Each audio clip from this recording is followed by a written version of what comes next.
Voilà, bonjour à tous. J'espère que vous allez bien. Merci d'être avec nous ce matin pour notre premier GSE Talk de l'année. Comme vous pouvez le constater, on a un nouveau format qui s'appelle GSE Talk. Le but ici est de parler de gestion de la santé en entreprise. On va passer 1 heure avec vous environ. On va surtout parler de santé mentale pour les jeunes aujourd'hui. J'ai 3 invités avec moi. Concernant peut-être l'organisation pour ce matin, on vous recommande en tout cas d'éteindre votre micro pendant le webinaire. On a à la fin, une petite session de table ronde où vous pourrez poser vos questions. Vous pouvez aussi rallumer votre caméra, lors de cette session. Je pense que c'est mieux comme ça. En tout cas, merci d'être si nombreux ce matin avec nous.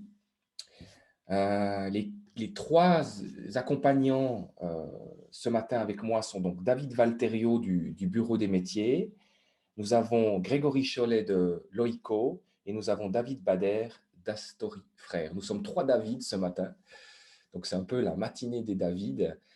En tout cas, je me réjouis qu'ils soient là parce qu'ils vont pouvoir vous donner un regard du marché, un regard aussi des entreprises et c'est, je pense, ce qu'il y a de plus important ou de plus intéressant, c'est de voir aussi comment, ils ont fait avec les apprentis pendant ce covid et quels sont les challenges du futur.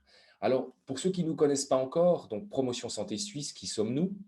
Nous sommes une fondation, on est financé en grande partie par, les assurances maladie et puis nous avons un mandat légal. Et puis l'objectif, il est que la Suisse soit en meilleure santé et en termes de gestion de santé en entreprise, on s'occupe principalement des personnes actives.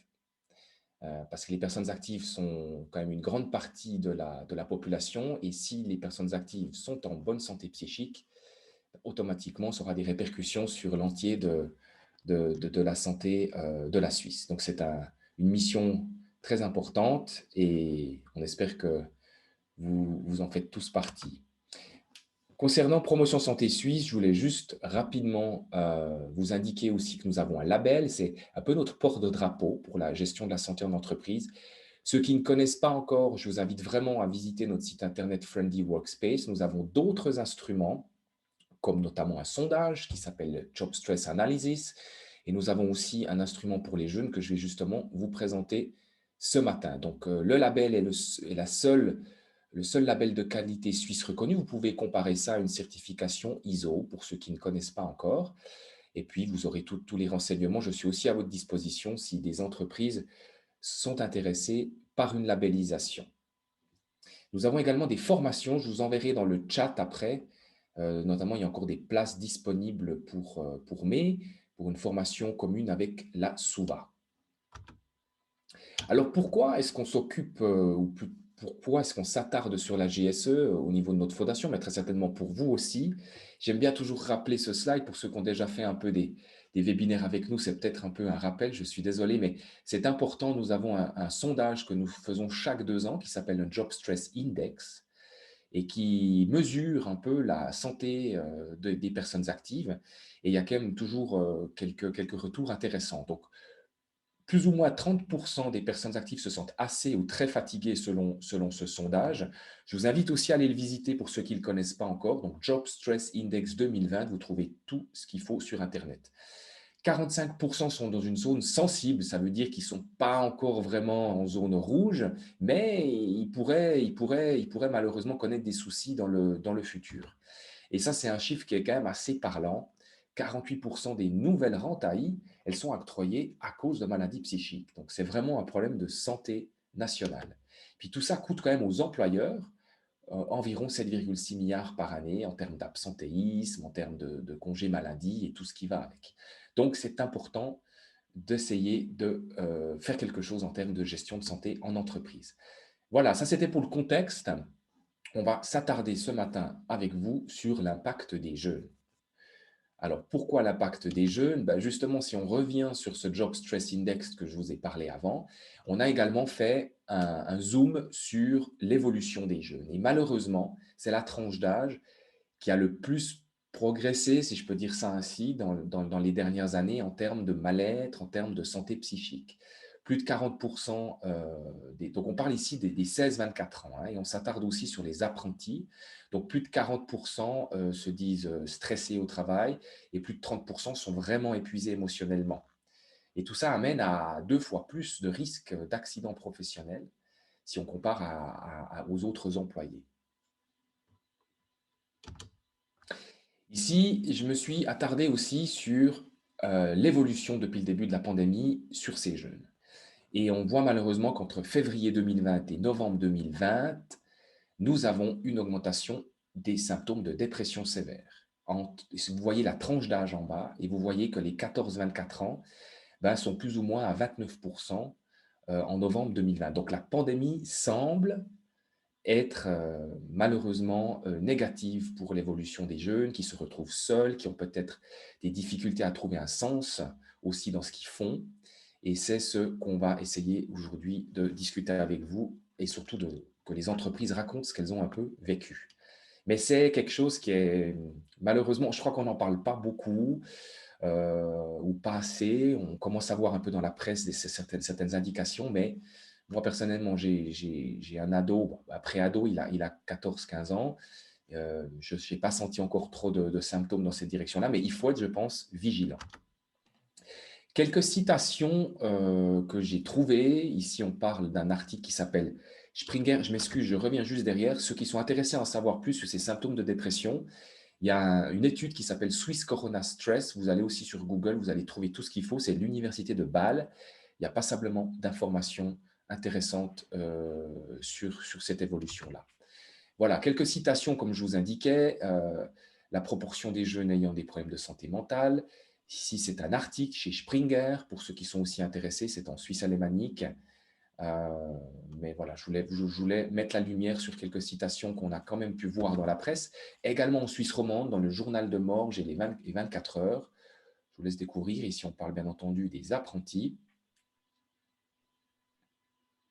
Baisse de motivation, de stress et manque de perspective. Ce n'est pas le cas pour tous, hein. Je ne veux pas non plus rendre le tableau trop noir, hein. Ce n'est pas ça du tout. On le verra aussi dans les témoignages. Il y a beaucoup de belles choses qui sont faites. Mais voilà, il y a quand même un peu les statistiques qui parlent pour elles. Et puis, les jeunes, ils ont aussi raconté, ils racontent, il y a aussi un petit documentaire sur SRF, Corona Isolation, donc en Suisse alémanique. Et puis, les jeunes racontent à quel point cette période est pour eux importante, cette adolescence. Et je finirai par une belle citation, je vous laisse aussi la découvrir.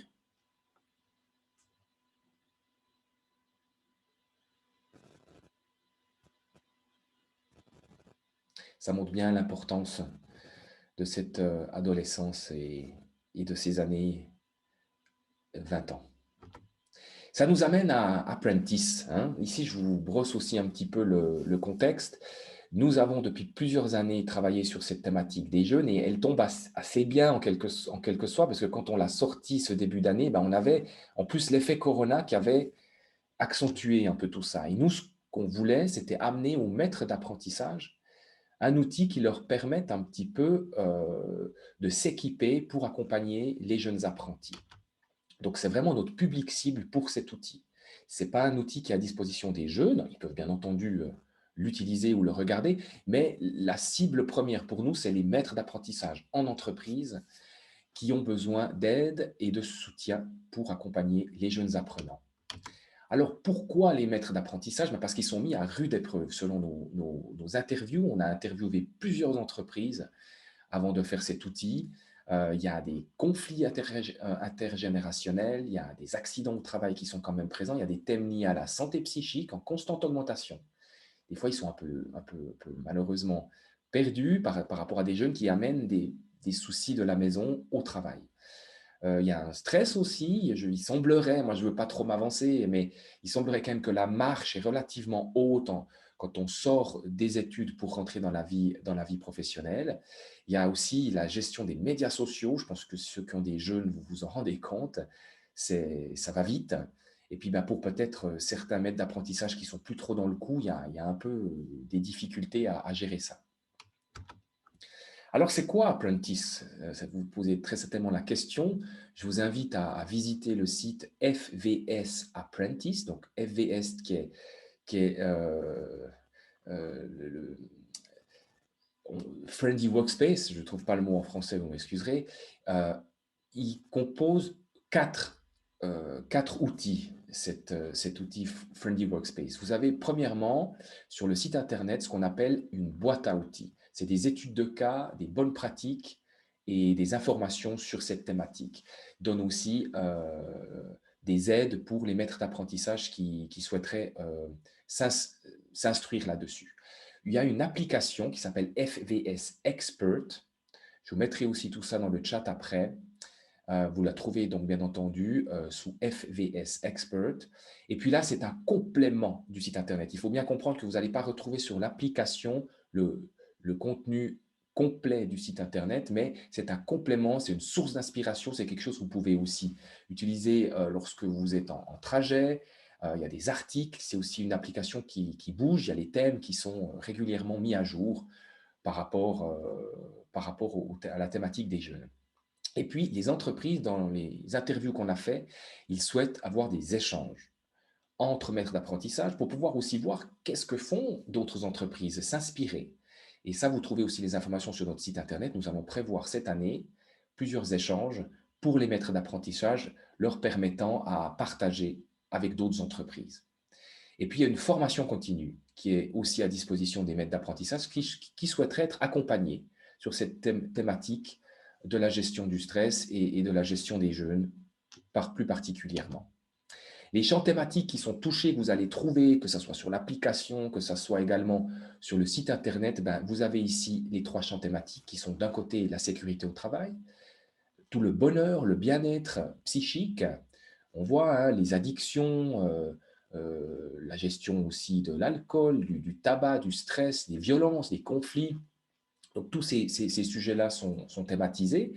Et puis, il y a la sécurité dans les loisirs. Il y a une collaboration aussi avec Suva. Vous verrez tout ça sur le site internet. Je vous encourage vraiment à le visiter. Je vous le mettrai dans le chat. Et puis, notre motivation, on est d'avis que les entreprises qui se préoccupent de la santé de leurs apprentis, ils auront un avantage concurrentiel. Et surtout, c'est le titre de notre webinaire de ce matin, c'est un peu les talents de demain quand même, ces jeunes. Et c'est important qu'on les mette bien sur les rails et puis qu'on fasse en sorte, même si on ne maîtrise pas tout, hein, mais qu'on fasse en sorte de les accueillir et de les aider à se développer pour devenir les talents de demain et pour devenir les managers de demain aussi. Je pense qu'il y a, notamment chez les PME, beaucoup de potentiel dans ces formations d'apprentis. Voilà, ça c'était pour mon introduction. Je vous remercie infiniment, encore une fois, d'être présent. Je vais maintenant passer la parole à David Valterio. On commence par David Valterio parce qu'il vient du Bureau des métiers et il va nous permettre de prendre un peu de la hauteur, d'avoir aussi une vision un peu plus globale. Il est en constante évolution et surtout, il a un regard sur plusieurs industries et plusieurs métiers. Donc, ça va être intéressant. David Valterio est responsable de formation. C'est un fan de montagne. Il fait également de la course à pied. Il est très en forme. On espère qu'il est aussi très en forme ce matin. Je lui laisse la parole. C'est à toi, David. Et on se retrouve juste après.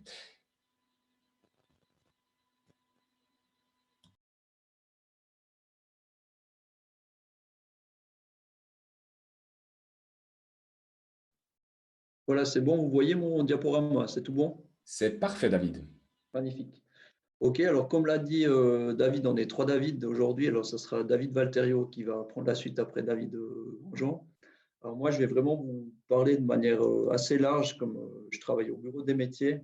J'ai la chance d'avoir une vision assez large. Alors, je vais vraiment m'étendre à aussi quelques cas particuliers, parce que j'ai fait aussi quelques recherches dans des domaines qui ne sont pas au bureau des métiers suite à la pandémie et qui pourraient être intéressants pour vous.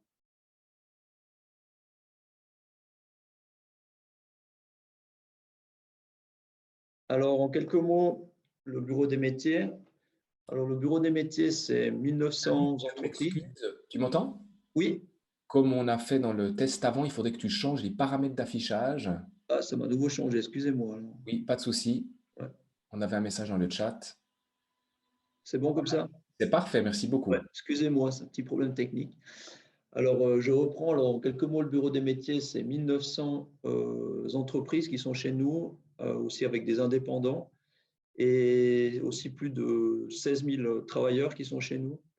Et il y a aussi chez nous, bah, ça a été dit par David Grandjean, on a la chance d'avoir des associations professionnelles de différents secteurs. On a du secondaire, on a de l'industrie, on a vraiment plein de milieux intéressants.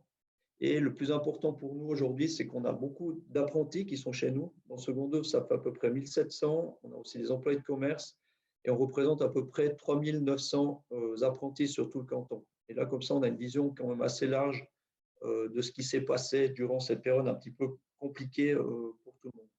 Et pour nous, vraiment, la formation est au centre. Et c'est vrai qu'on s'est fait passablement de soucis pendant cette pandémie. Et puis, on a dû trouver des solutions et solutions intéressantes que je voudrais vous présenter. Voilà un petit tableau en fait du bureau des métiers avec les différentes professions qui sont représentées. Je ne veux pas aller trop dans les détails. Et c'est à peu près 3000 apprentis. Et nous, on a encore un défi supplémentaire comparé à d'autres professions, c'est qu'on a une baisse permanente des apprentis dans le domaine de la construction. On doit chaque fois se réinventer pour essayer de trouver des solutions pour intéresser les jeunes à nos métiers. Là, ça fait une complication supplémentaire avec la pandémie, mais ça peut être aussi, vous le verrez, aussi une opportunité pour nous. Alors, un petit regard dans le rétroviseur. J'ai mis exprès un rétroviseur avec des montagnes. Pourquoi? Parce que c'était un petit peu compliqué l'année passée. On était un petit peu comme sur une arête. En montagne, on devait faire attention de ne pas tomber à droite, à gauche, vraiment faire attention à cela. Alors, un petit retour en arrière. La pandémie a commencé en mars l'année passée. Pour les apprentis, c'était compliqué. Il y a eu beaucoup de cours qui ont été annulés. On a dû s'adapter. Il y a eu la fin du présentiel, il y a eu l'enseignement à distance. Il y a aussi beaucoup d'examens qui ont dû être de fin d'apprentissage adaptés. C'était très compliqué. Et ce qui n'était pas évident, c'est qu'on avait des décisions au niveau de la Confédération. Après, vous avez des législations au niveau cantonal. Et par exemple, si vous avez des professions intercantonales, pas tous les cantons étaient sur la même longueur d'onde et ça a parfois compliqué vraiment la chose. Heureusement, on a trouvé des solutions chaque fois à chaque problème. Et ce qui s'est passé aussi, c'est que la Confédération et les cantons ont réagi très rapidement pour essayer de mettre en place des mesures de soutien.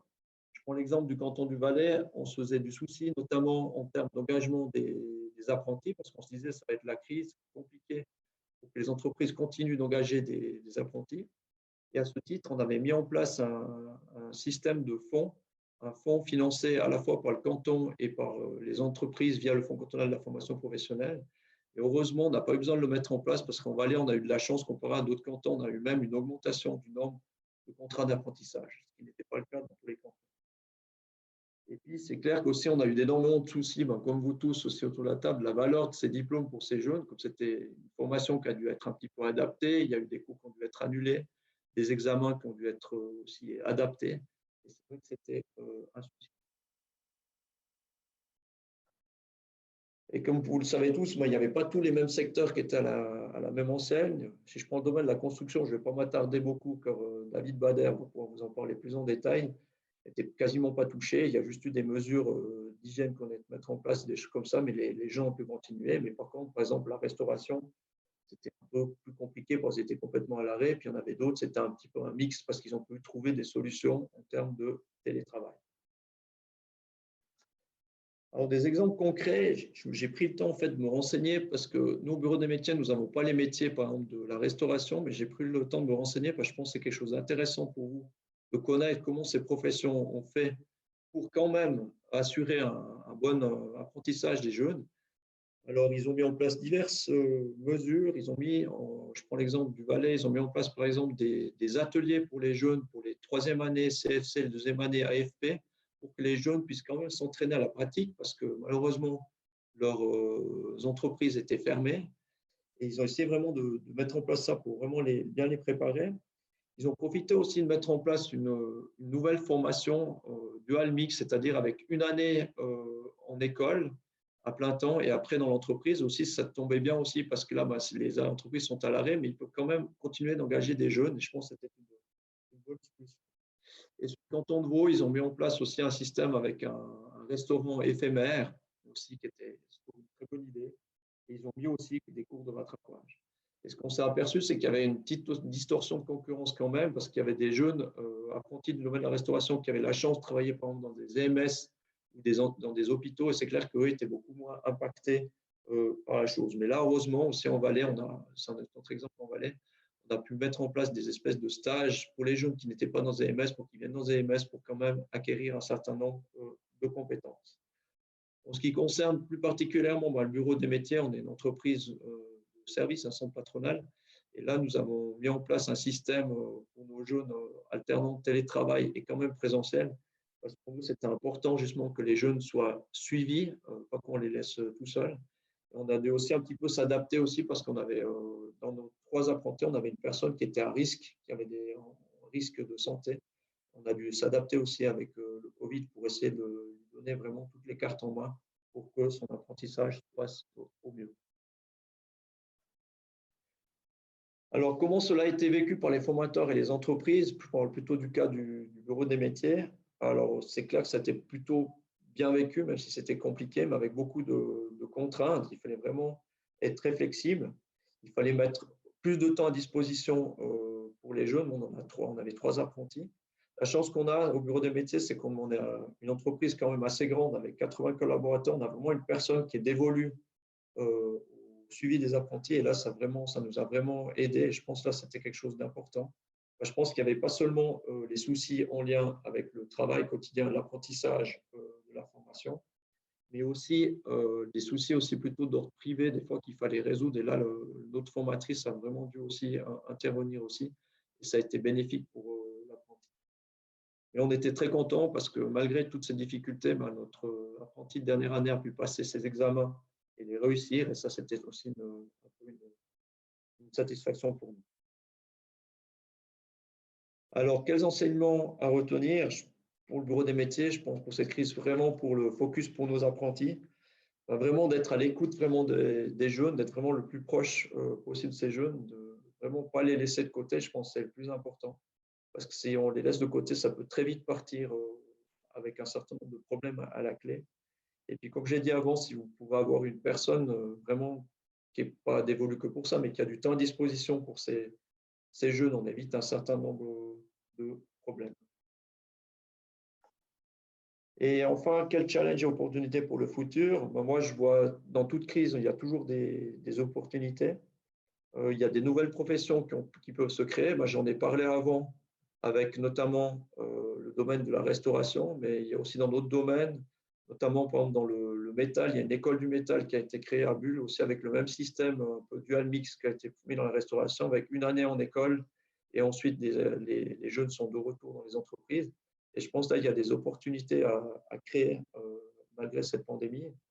Je pense aussi qu'il y aura des choses à retenir avec l'enseignement online et l'enseignement présentiel. Je pense qu'il y a des choses intéressantes qui peuvent être faites.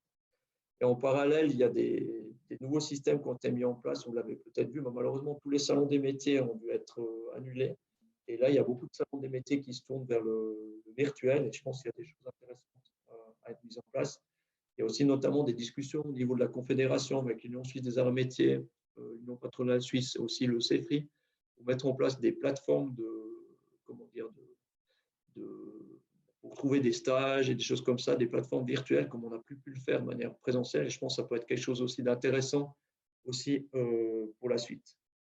Et je vois aussi, ça peut être aussi une opportunité pour certaines professions. Bon, je vois, nous, dans le domaine de la construction, on n'a pas été touché par la pandémie. On est toujours à la recherche de jeunes et ça peut être aussi vraiment quelque chose d'intéressant pour ces métiers qui ont un petit peu moins la cote auprès des parents et des jeunes. Et je pense que là, il y a une bonne possibilité pour redonner une place de choix à ces professions. Alors voilà, j'ai passé très rapidement sur les différents éléments, mais je pense que c'est important que vous ayez plutôt une vision d'ensemble. Mais je me suis attelé à des professions qui étaient moins connues chez nous au bureau des métiers pour que vous ayez une vision d'ensemble assez large. Voilà, merci. Je te remercie beaucoup, David. Je vous rappelle qu'on a à la fin une petite table ronde ou une grande, on verra. Vous pourrez poser vos questions, donc n'hésitez pas. Si vous pouvez aussi maintenant les poser dans le chat, hein, comme ça on les garde pour après, c'est tout à fait envisageable.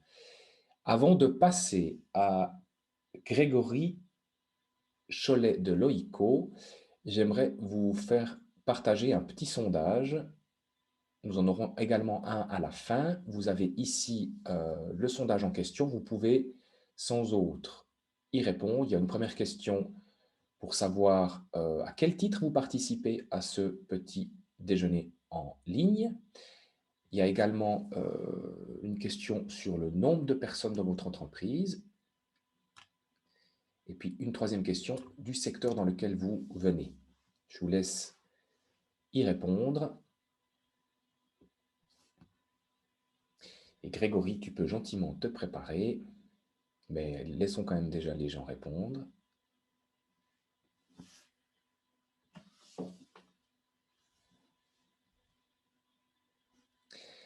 Alors Grégory nous vient de Loïco. Il est associé fondateur. Pour ceux qui ne connaissent pas, Olico, c'est une entreprise qui est sans hiérarchie, si je peux dire ça ainsi, mais Grégory vous en donnera un peu plus d'éléments là-dessus. C'est un fan de ski, donc également, il aime bien la montagne comme David Valterio. Et puis, sauf erreur, il a quelques compétences dans la production de films, si je ne me trompe pas. Scénariste, c'est juste? Réalisateur. Réalisateur, voilà. Donc, on est très content de t'accueillir, Grégory. Merci pour ceux qui ont répondu au sondage. Je te laisse la parole. Voilà, vous voyez ici, je ne sais pas si vous voyez, oui, tout à fait, vous voyez les résultats. Donc, on voit des gens qui viennent du domaine de la GSE. Il y a également des conseillers en GSE, très bien. Puis d'autres domaines.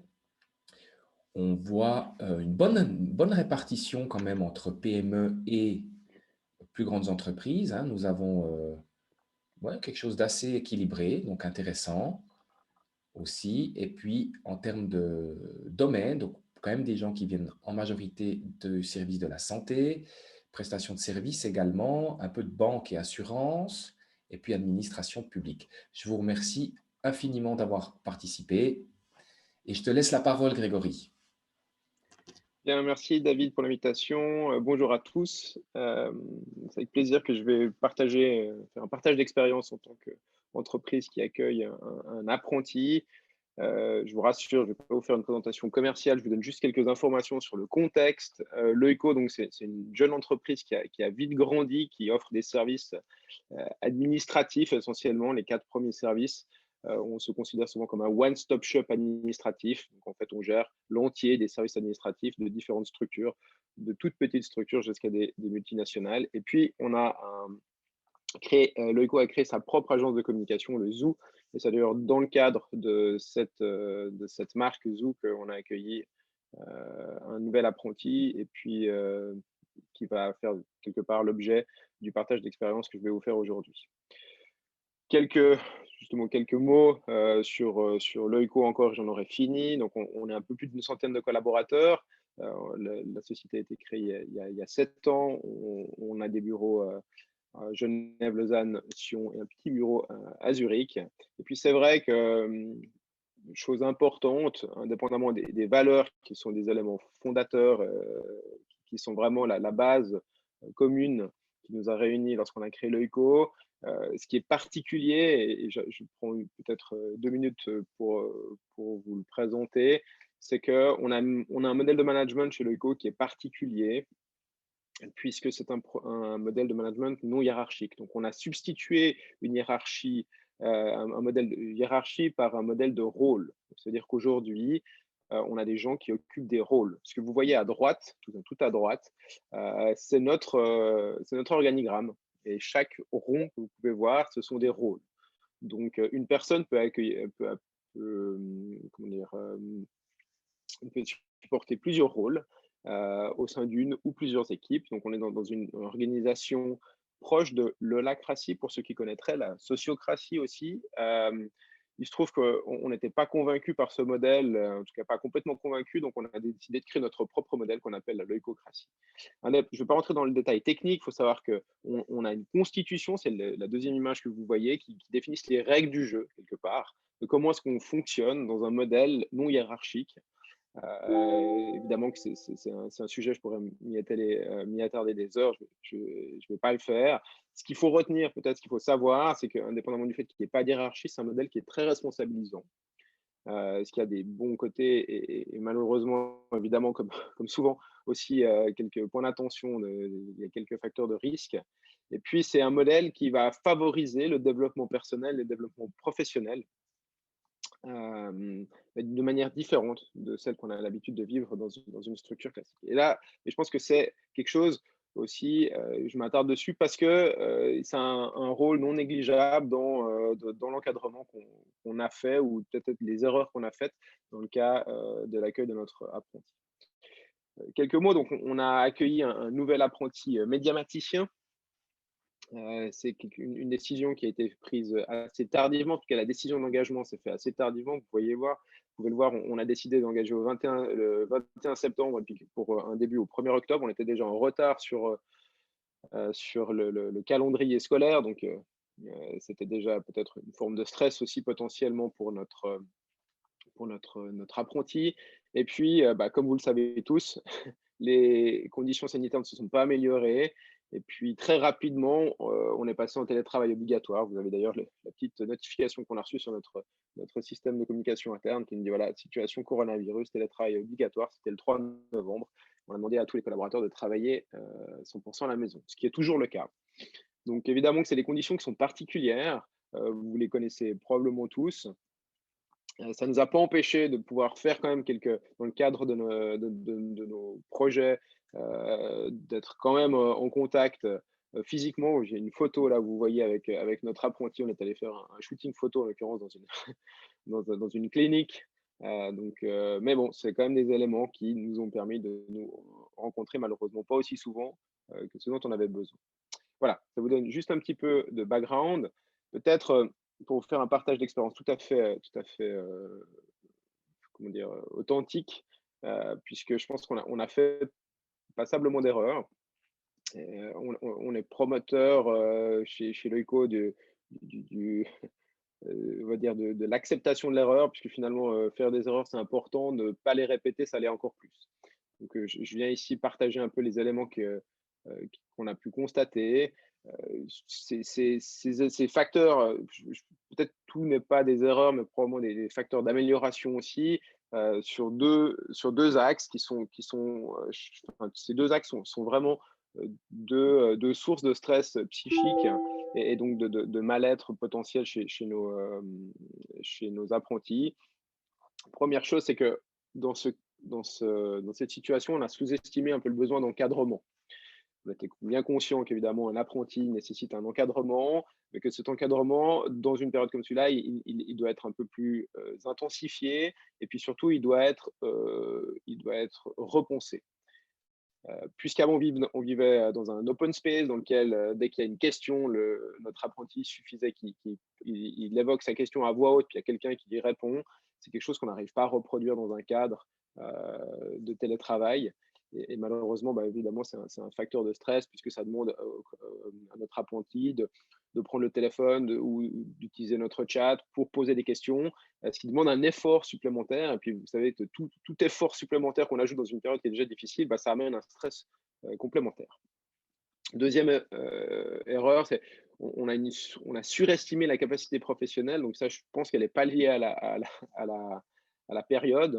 Je pense que c'est peut-être un manque d'objectivité de notre part sur ce qui était capable de faire un jeune professionnel. Mais de nouveau, ça vient amener une couche supplémentaire de stress. Je vous donnerai évidemment quelques détails après. Ensuite, on a constaté aussi qu'il y a un manque de cadre sur les bonnes pratiques. C'est accompagner l'ensemble de nos collaborateurs. Et là, évidemment, ça n'est pas valable que pour les apprentis, c'est pour l'ensemble de nos collègues sur les bonnes pratiques. Et je pense que ça a été bien fait avec nos collaborateurs, mais on a peut-être tendance à oublier que les bonnes pratiques qu'on donne un jour J, il faut peut-être les rappeler plus fréquemment. Et il se trouve que notre apprenti, lui, il a été engagé, je dirais, à une période à laquelle il y avait peu d'engagement, donc on n'a pas forcément rappelé ses bonnes pratiques. Donc là, il y avait un point d'attention important. Et puis, aussi, cette notion de Help Me Channel qu'on aime bien, c'est-à-dire que aujourd'hui, de par la situation, il était important qu'on trouve des situations qui permettent de faire des petits appels au secours.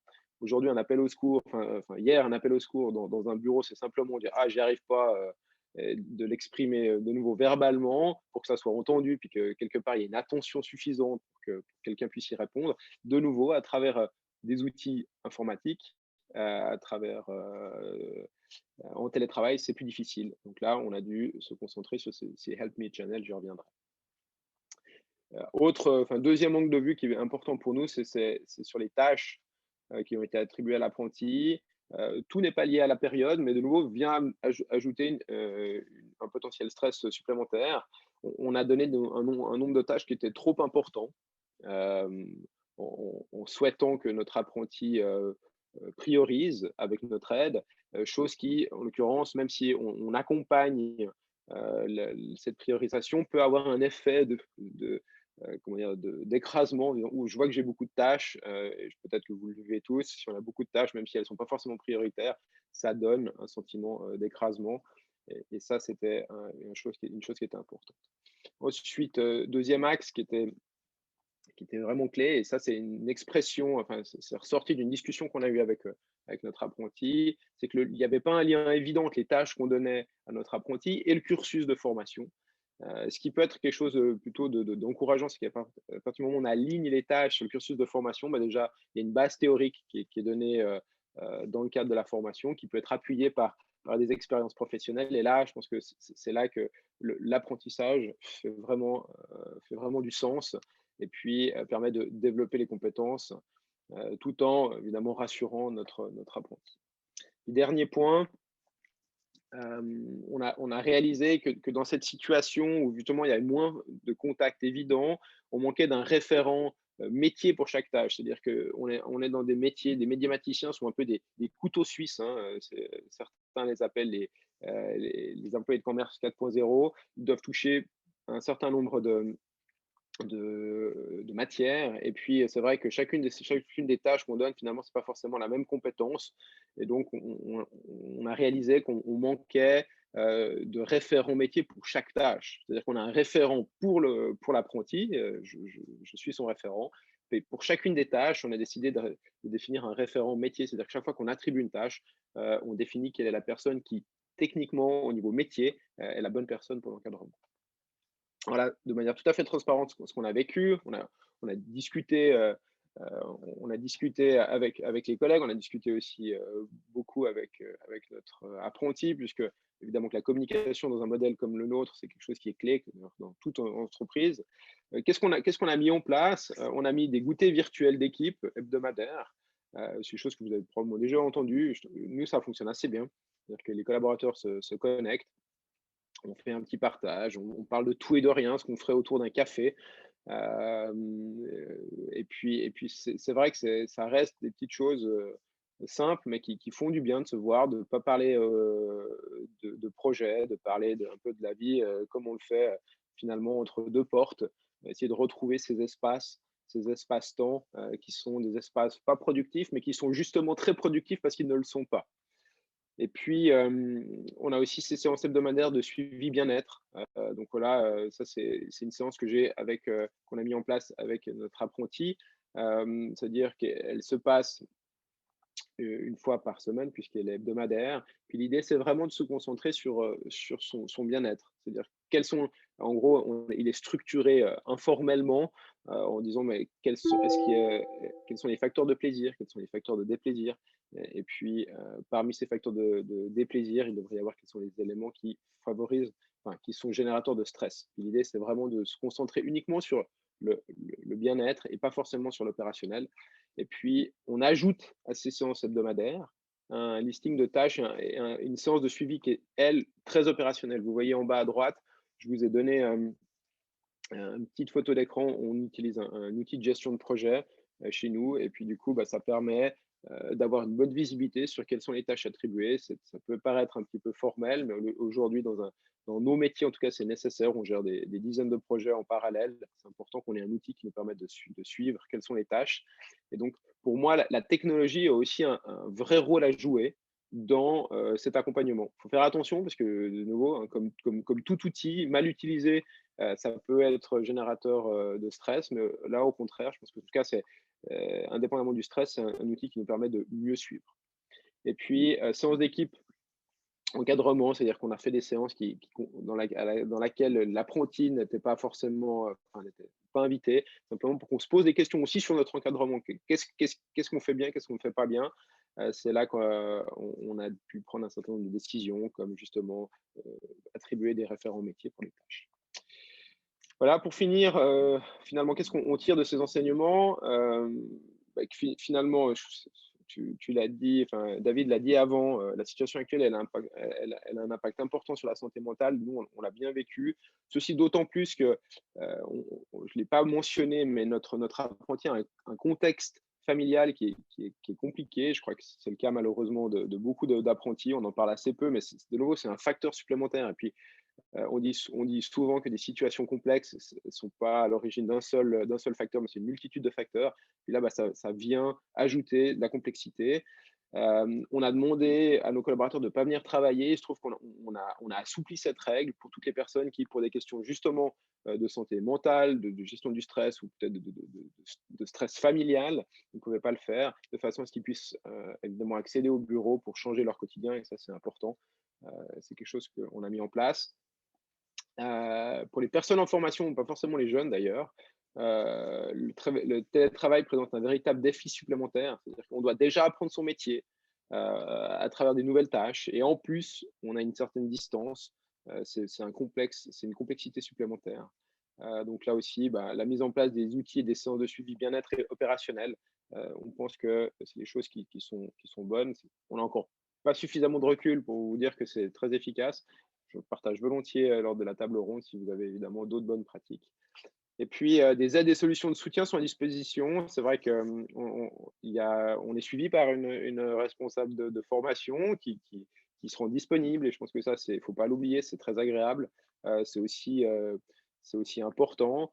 Ça permet aussi d'avoir peut-être un tiers, un tiers non impliqué dans la structure qui peut donner une vision extérieure et ça, faut pas l'oublier. Donc, on n'hésitera pas à solliciter notre responsable de formation si nécessaire. Puis, dernier point, et je m'arrêterai là, les modèles de gouvernance comme celui de l'ECO, ils attirent les jeunes, hein, vous savez, mais il faut faire attention parce que ça nécessite probablement un peu plus d'accompagnement. Déjà parce que nos modèles sont peut-être moins faciles à comprendre et du coup demandent un effort supplémentaire, c'est moins fréquent.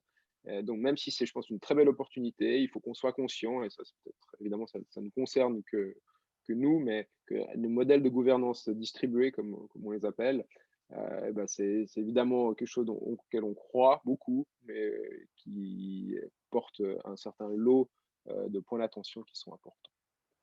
Voilà, j'en ai fini. J'espère que je vais avoir tenu mon timing. Je crois que c'était pas trop mauvais.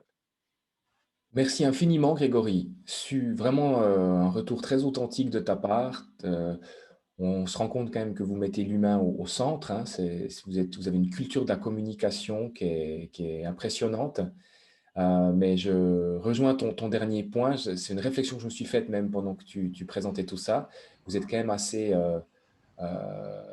particulier avec votre système de management, si je peux parler ainsi, en tout cas assez novateur. Et puis, je pense que pour les jeunes, c'est un challenge supplémentaire. Donc, vraiment, merci infiniment pour ce retour. Moi, je constate aussi que ton retour touche surtout aussi à une situation de télétravail. Et c'est très bien parce que le dernier invité que nous avons, David Bader, est dans une situation totalement opposée, puisqu'il travaille avec leurs mains, il travaille le bois, et le télétravail n'a pas vraiment été une possibilité. Donc j'espère que ça sera intéressant pour vous, vous aurez un peu les deux regards. Donc je t'accueille, David Bader, merci infiniment d'être là. Tu es un maître menuisier, tu es directeur de l'entreprise Astory Frères. Tu pourras nous en dire un peu plus. Tu aimes aussi la montagne, on est un peu tous des amoureux de la montagne. Tu fais, sauf erreur, de la raquette. Et non, ça, je me trompe complètement. C'était sur Grégory. Tu fais du ski, voilà, je me rappelle. Voilà. Tu fais beaucoup de Eux, ils montent, moi, je descends. Voilà, exactement. Une montée, toi, tu descends. Donc, merci infiniment d'être là. Je te laisse la parole et on se réjouit de voir tout ce que vous avez fait. Vous avez beaucoup d'apprentis, sauf erreur. Vous êtes une entreprise vraiment formatrice, donc merci d'être là. Je te laisse la parole. Donc, bonjour à tous. Peut-être alors un petit premier slide pour présenter un peu l'entreprise. Alors effectivement, Astory Frères SA est une entreprise familiale qui est présente depuis plus de 50 ans sur le marché de la construction en bois. Actuellement, nous sommes 110 employés avec en permanence entre 11 et 15 apprentis. Actuellement, on en a 15 dans 2 professions. C'est une entreprise, bien sûr, qui a mis la formation et la transmission du savoir-faire. C'est une des plus grandes importances qu'on a et c'est une chose qui a perduré pendant les 50 ans puisqu'on a toujours formé des apprentis. Durant les 4 dernières années, on a eu une progression qui est relativement importante, où on a doublé et le nombre d'employés et le chiffre d'affaires, malgré aussi les 2 dernières années un peu plus particulières avec cette pandémie. Ça a aussi son lot d'importance par rapport à l'accueil des apprentis. Si je reviens un peu sur notre système actuel de participatif, c'est vrai que notre système de management, on a mis maintenant depuis quelques années un système de management participatif en place. C'est quelque chose qui nous tenait à cœur aussi avec la nouvelle direction pour aussi amener de la responsabilité à nos collaborateurs.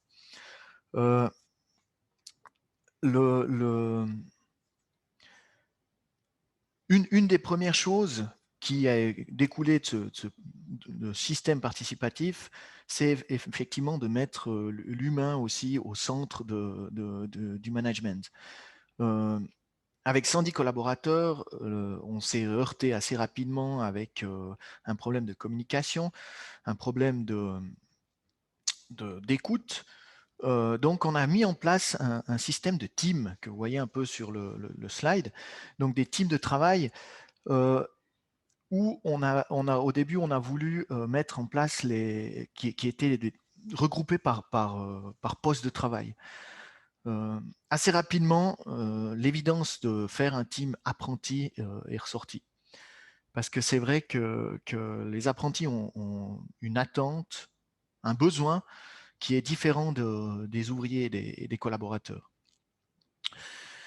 C'est quelque chose qui a été très apprécié, qui a bien fonctionné, qui nous permet aussi d'avoir une communication différente, de parler un langage différent avec eux, qui est somme toute très important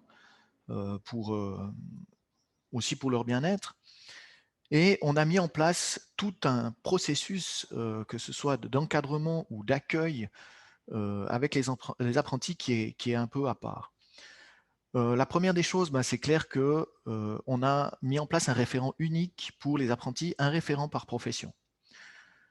Pour eux, c'est clair que c'est un encadrement, une stabilité, quelque chose qui est aussi plus facile dans le dialogue parce que c'est une personne avec qui ils peuvent parler un peu plus facilement que s'ils doivent venir discuter des notes avec le patron ou avec le directeur, c'est un peu plus délicat. Donc le suivi constant des résultats, ça c'est quelque chose qui était aussi important, ils ne sont pas laissés à libre cours pour leur formation. On a un aide on a une disponibilité pour eux pour les aider. Donc on travaille dans un système, on a un système de formation, un système dual à l'heure actuelle, donc pas de dual mix, mais un dual. Et c'est vrai que ce qui se passe au cours, généralement, pour nous, on a toujours le discours qui représente l'entreprise, mais c'est leur domaine, c'est leur partie où ils sont un peu seuls avec le centre professionnel.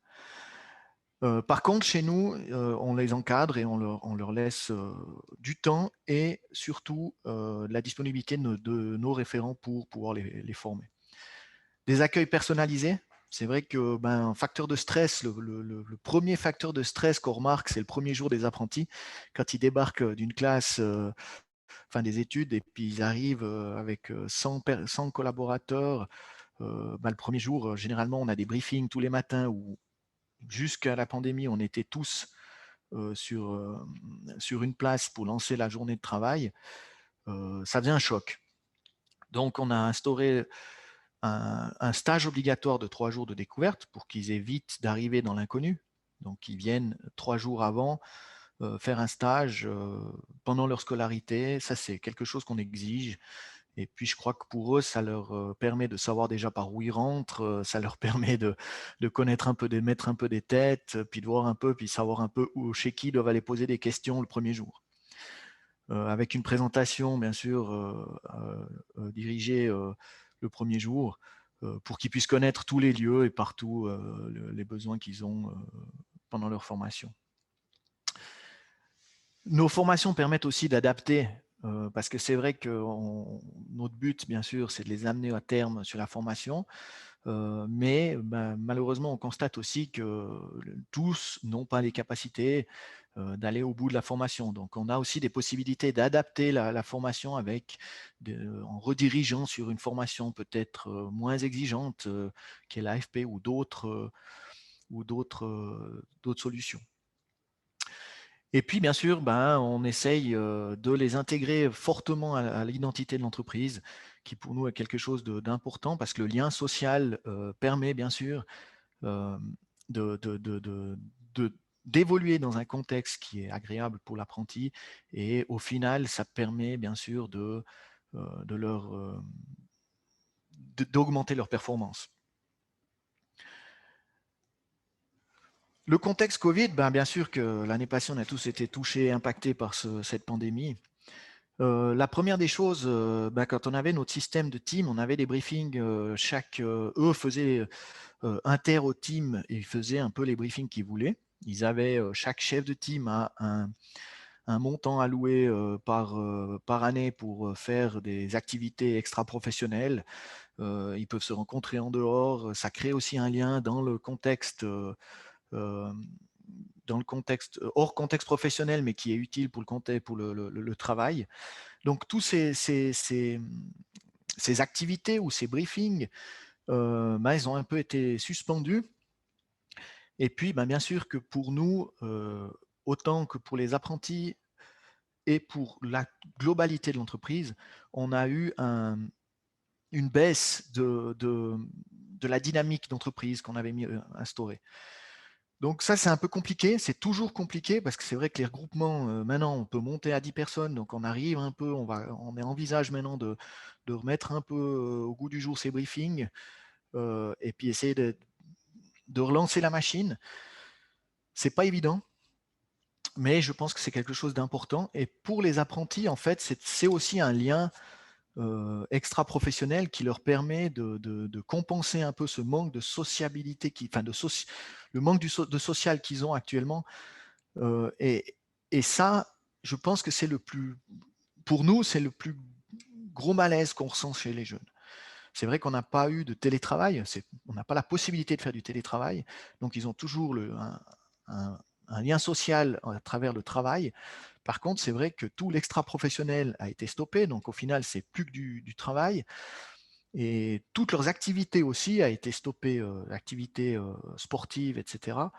Donc ça, c'est vraiment le plus gros malaise qu'on ressent actuellement chez les jeunes. Pour ce qui est par rapport à la formation duale, donc ça c'est plus par rapport en entreprise, ce qui a été par rapport au dual, donc l'année passée, on a eu la fin du présentiel où on s'est aussi concerté pour savoir comment on allait encadrer nos jeunes. Et là, l'évidence, elle est venue aussi assez vite, c'est qu'on allait leur préparer une salle de classe pour les jours de cours ici à l'interne. On leur mettait à disposition le matériel informatique et ils venaient faire leurs cours ici en entreprise. Ils perdaient une partie de leur liberté, entre guillemets, parce que c'est vrai qu'ils passaient 5 jours et plus 4 en entreprise. Donc, il y avait cette soupape qui faisait qu'ils pouvaient souffler un jour sans être dans le même contexte et le même décor. Mais ça s'est relativement bien passé. On leur a laissé quand même certaines libertés aussi par rapport à leur emploi du temps sur les jours de cours, mais on voulait quand même les encadrer pour éviter pour éviter, on sait ce qui se passe quand on est ado et puis qu'on est livré à soi-même à la maison, on n'est pas forcément les plus assidus.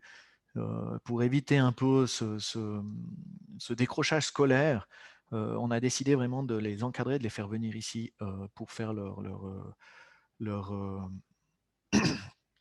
cours, leur jour de cours. Et puis les jours de cours, au final, quand les horaires étaient réduits, ben, on leur donnait la possibilité soit de faire des horaires, soit de faire des pièces pratiques, même du mobilier ou des choses pour eux. Et ça a été relativement apprécié.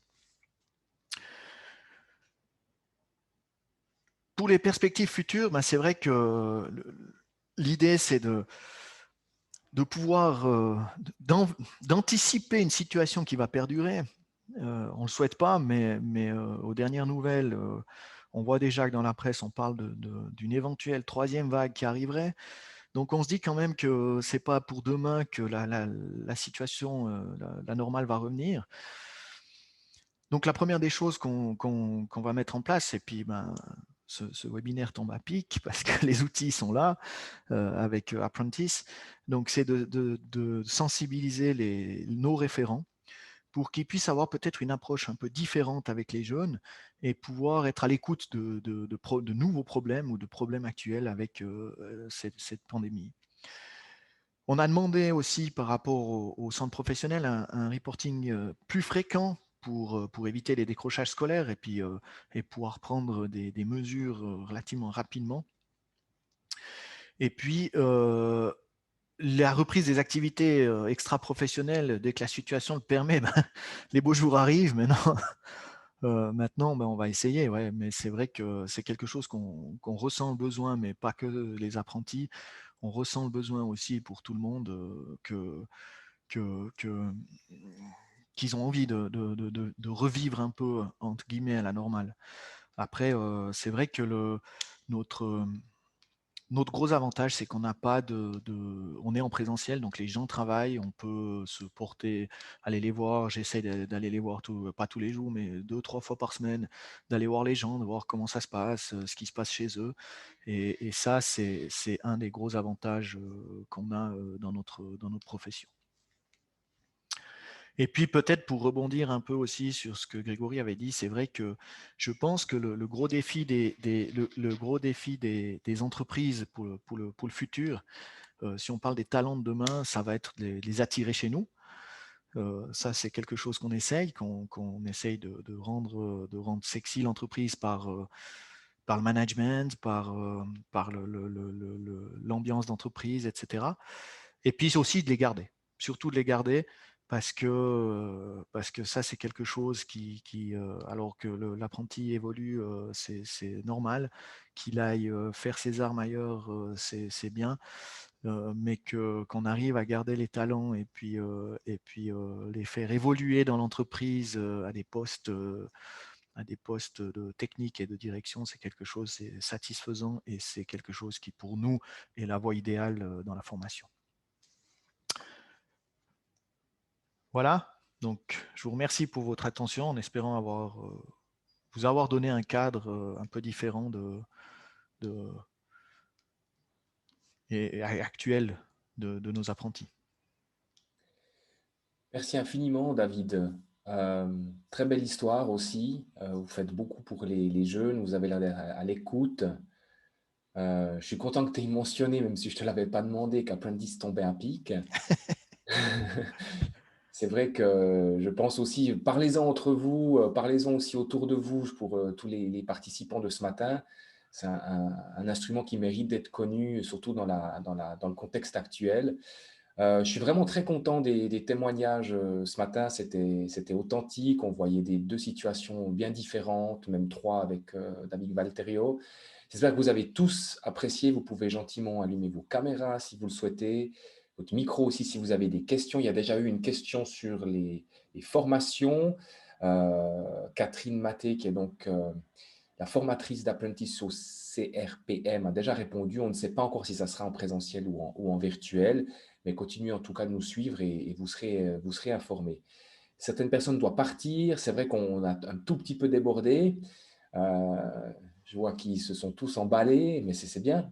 On avait peur d'avoir trop de temps à disposition, c'est toujours comme ça. Puis c'est un sujet intéressant, donc on a plein de choses à raconter. On va très certainement y repenser aussi d'ici à la fin de l'année pour refaire un point sur ces jeunes. Voilà, on a suffisamment parlé. Moi, je vous laisse la parole si vous avez des questions. Nous sommes à votre disposition. Si quelqu'un veut se lancer, vous pouvez le faire soit par le chat, soit en allumant votre micro. C'est vous qui décidez.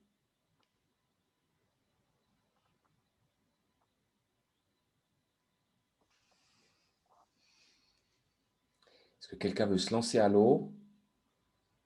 Moi, j'ai une question. Oui? J'avais une question à l'attention de M. Cholet.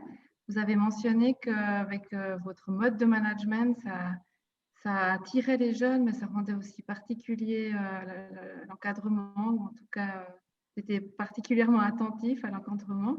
Vous pourriez nous en expliquer un peu plus en quoi vous devez plus les accompagner et pourquoi? Bon, merci pour la question. Je pense que la raison pour laquelle on doit les accompagner, il y en a malheureusement plusieurs. La première, c'est que je pense que dans le conscient collectif, on a tous été habitués à un modèle hiérarchique. Quand on a une question, on a quelque part un référent qui est souvent un référent hiérarchique qui est juste au-dessus de soi. À partir du moment où on est dans un modèle distribué, c'est des rôles. Cette notion de référent est plus difficile. On n'a plus un supérieur hiérarchique. Donc finalement, qui est la personne compétente? Ça nécessite un travail un peu différent. Aujourd'hui, on a notre organigramme que je vous ai montré, qui est une plateforme en ligne où les collaborateurs peuvent chercher en fait les personnes pour savoir qui porte quel rôle. Et donc ça demande finalement déjà une adaptation particulière, de comprendre le modèle et puis faire les recherches qui permettent de trouver quelles sont les personnes compétentes. Alors je vous rassure, hein, on est un peu plus de 100, ça ne nécessite pas non plus quelque chose d'extrêmement compliqué, mais tout de même, il faut l'accompagner. Après, de nouveau par le modèle qui est celui d'un modèle responsabilisant, c'est-à-dire qu'on va laisser une certaine de l'autonomie. L'autonomie, ça peut faire peur. Et puis, on va chercher à ce que les gens se responsabilisent, essayent de fixer leurs priorités. Je ne veux pas dire qu'on jette les gens dans un bain, on évite qu'ils se noient, mais c'est vrai qu'on va quand même les pousser à essayer de devenir maîtres de leur travail, de leur journée, organiser leur temps de travail. Il y a une forme de souplesse aussi sur les horaires, puisque chez nous, les taux de travail, les horaires de travail, même les lieux de travail sont complètement libres. Ça, il faut faire attention. Il faut quand même aussi savoir donner un certain cadre, parce que ces jeunes en ont besoin aussi. Hein. Montrer qu'il y a une liberté, et c'est un peu ce rôle de catalyseur, c'est s'assurer que les gens oscillent je dirais dans un terrain de jeu qui est celui qui est acceptable pour une entreprise.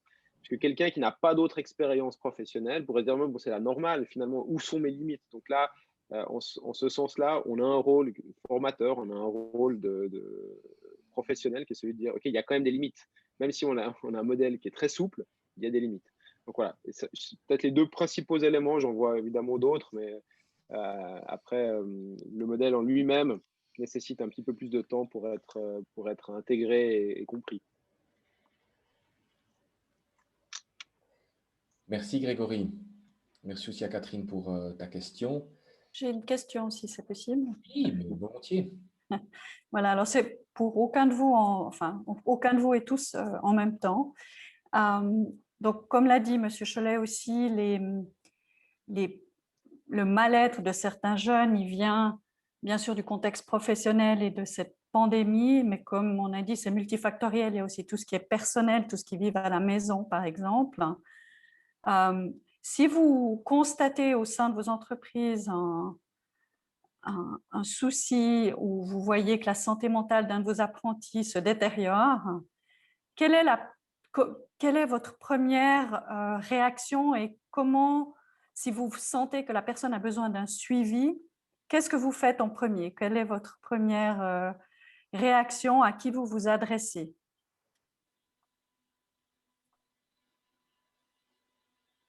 Bon, je me permets de me lancer, parce que je pense qu'il y aura plusieurs réponses. C'est vrai que chaque apprenti est un cas particulier, entre guillemets. Chacun a son contexte, chacun a sa vie, a son rythme de vie, a son hygiène de vie, etc. Il y a des sportifs qui généralement ont un caractère, il y a des gens qui sont un peu plus... Mais quand on constate une dérive, généralement, on n'est pas toujours les premiers à être au courant, pour être franc. On a des indicateurs qui sont les résultats scolaires, qui sont les taux d'absentéisme éventuellement. Tout à fait. Et puis, généralement, la première personne qu'on va intervenir, c'est avec lui. Pour être franc, on a eu relativement souvent, avec 15 apprentis en permanence, des contextes familiaux qui viennent difficiles. Et puis après, selon le discours, on va essayer d'avoir, certains s'ouvrent relativement facilement, et puis d'autres, on nécessite soit avec, avec le professeur, on essaye de trouver un peu avec qui il a le plus de facilité de communiquer. Avec le référent, ça se passe généralement assez bien, parce que c'est la personne qui croise tous les jours et puis qui font part aussi de problèmes. Peut-être aussi maintenant un problème qu'on a parlé, c'est les réseaux sociaux. C'est un stress supplémentaire, c'est une pression qu'ils ont. Ils n'ont plus comme on avait, entre guillemets, je veux pas dire à l'époque, comme on avait nous, où quand on rentrait à la maison, on était dans notre cocon familial, pour autant que le contexte familial soit accueillant. Et puis on pouvait lâcher, on avait une soupape. Ils sont, avec ces réseaux sociaux, ils sont en permanence sous pression. Et ça, on le ressent aussi, ce harcèlement, mais ça n'a peut-être rien à voir aussi avec le Covid, ou alors ils sont peut-être plus aussi sur les réseaux parce qu'ils ont plus de temps. Et au final, la personne, pour moi, dans l'expérience qu'on a, ce qui est important de trouver, c'est à quelle personne ils arrivent à se confier. Inclus les pairs, inclus leurs amis apprentis éventuellement? Éventuellement, oui. Éventuellement. Ça a eu arrivé qu'on sait qu'il est souvent avec tel et tel apprenti, ils ont des activités aussi extra-professionnelles, où on se retourne vers l'autre apprenti en disant « mais qu'est-ce qui se passe ?» Et pour moi, c'est la clé généralement. C'est d'avoir à qui il arrive à se confier. C'est toujours délicat, parce qu'aussi de dire on va convoquer les parents directement. Peut-être que le contexte familial fait que si on convoque les parents, ça va envenimer la situation. Exact, ça peut être pire. Donc ça, c'est un peu le problème et puis l'élément clé pour moi.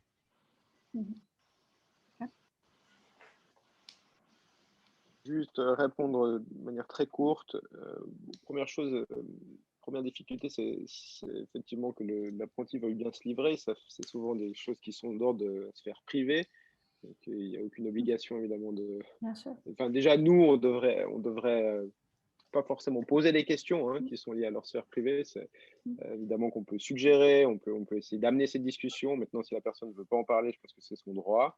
On doit malheureusement l'accepter. C'est aussi notre rôle de montrer qu'il y a peut-être des problèmes sans forcément évoquer les raisons, en tout cas travailler sur les conséquences plutôt que sur les raisons.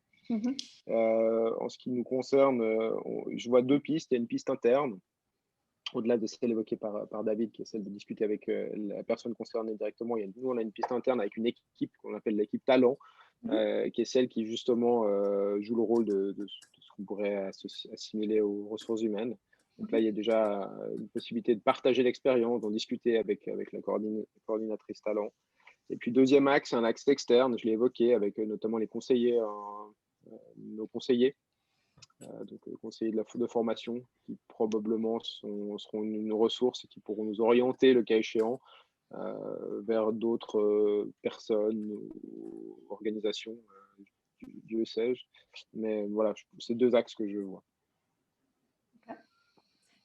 Ouais, c'est intéressant. Moi, je pose cette question parce que je suis personne de confiance en entreprise et j'ai travaillé justement, parfois, certaines entreprises ont mandaté des sociétés qui font de la santé au travail et qui ont justement des groupes de personnes de confiance pour avoir une personne neutre et indépendante. C'est intéressant de voir si un de vous avait cette option ouverte ou proposée pour ces apprentis, en fait. OK, mais j'entends bien les autres propositions aussi. Alors, elle existe, c'est vrai que je n'ai pas forcément pensé. Elle est même inscrite dans notre constitution, mais... OK. Mais elle n'est pas très utilisée à cet escient, alors. OK. En tout cas, En tout cas, pas pour les apprentis à ma connaissance, Ok. mais on n'a pas l'expérience d'Astory, par exemple. Ok, Oui, puis, merci. si je me permets de rebondir, ce qu'on peut faire aussi, je pense dans chaque canton, vous avez aussi, il y a des commissaires d'apprentissage. Et des fois, on peut aussi faire appel à eux si vraiment on voit que ça devient compliqué, on peut avoir aussi une aide de leur part. Et je pense, je ne veux pas tellement prolonger, mais c'est aussi de regarder aussi avec certainement les profs aussi à l'école, aussi discuter avec eux. Je pense que c'est important que tout le monde soit au courant. Et puis ce qui est difficile, c'est comme dans l'enseignement traditionnel, c'est que la frontière entre le privé et le professionnel s'amenuise de plus en plus. C'est-à-dire que les profs ne font pas seulement de l'enseignement, ils font aussi de la psychologie avec les jeunes. Et on Bien doit sûr. aussi le faire aussi dans nos entreprises, et quel que soit le niveau, que ce soit au niveau de l'apprentissage, mais aussi au terme des collaborateurs. Parce qu'un apprenti ou un collaborateur qui n'est pas bien de manière privée, il ne sera pas bien au travail et ça aura des conséquences vraiment. Absolument. Ok. Merci beaucoup. Encore une question, voilà, on est 10h15, moi je ne veux pas forcer à arrêter, s'il y a des questions, on continue.